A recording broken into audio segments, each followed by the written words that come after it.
میری عزیز معلمات اور میری پیاری بہنوں، السلام علیکم ورحمۃ اللہ وبرکاتہ۔ بسم اللہ الرحمن الرحیم۔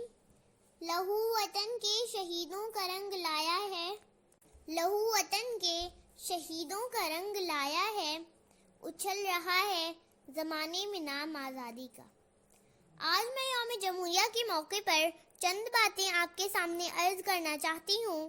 آپ سب اچھی طرح سے واقف ہیں کہ آج ہم سب یہاں اپنے وطن عزیز کا 74واں جشن یوم جمہوریہ منانے کے لیے جمع ہوئے ہیں، اور پورے ہندوستان میں آج کا یہ دن بڑے دھوم دھام سے منایا جاتا ہے۔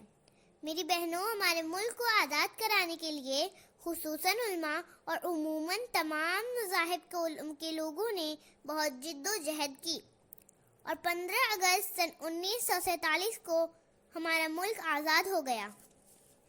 ملک کو بہتر طریقے سے چلانے کے لیے ایک دستور، ایک آئین ضروری تھا، کیونکہ یہاں پر مختلف مذہب کے ماننے والے اور مختلف زبانیں بولنے والے لوگ رہتے ہیں۔ اس لیے ہمارے مسلمان رہنماؤں کی قیادت اور بھیم راؤ امبیڈکر کی صدارت میں ہمارے ملک کا آئین بن کر تیار ہوا۔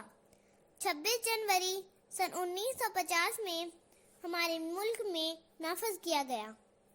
اس لیے ہم اس دن اہتمام کرتے ہیں جنہوں نے وطن عزیز کی خاطر اپنی جانوں کا نذرانہ پیش کیا، تن من دھن سب قربان کر دیا۔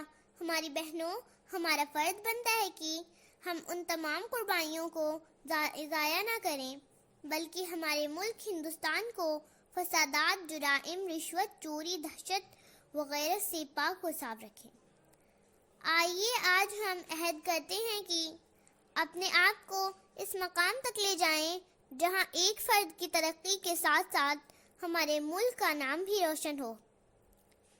وطن کی خاک ذرا ایڑیاں رگڑنے دے، وطن کی خاک ذرا ایڑیاں رگڑنے دے، مجھے یقین ہے کہ پانی یہیں سے نکلے گا۔